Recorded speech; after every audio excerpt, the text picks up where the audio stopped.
السلام علیکم۔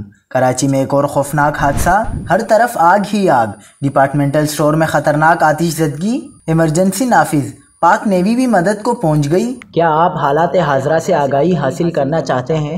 خبر کے پیچھے چھپے اصل حقائق جاننا چاہتے ہیں تو ابھی سبسکرائب کیجئے دل مل پاکستان کو اور ساتھ ہی گھنٹی کے نشان پر کلک کر دیں۔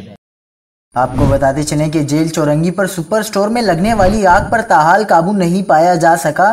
سفورہ اور نیپا ہائیڈرینٹ پر ایمرجنسی نافذ کر دی گئی۔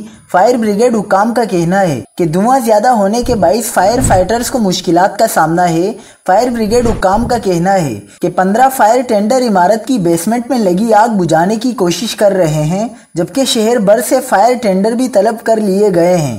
ایم ڈی واٹر بورڈ کا کہنا ہے کہ آگ پر قابو پانے کے لیے پانی کے کئی ٹینکرز روانہ کر دیے ہیں، جبکہ رینجرز کے نوجوان بھی ریسکیو ٹیموں کے ساتھ مل کر آگ بجھانے میں مصروف ہیں۔ عمارت کی بالائی منزلوں پر موجود رہائشی فلیٹس کو خالی کر دیا گیا ہے۔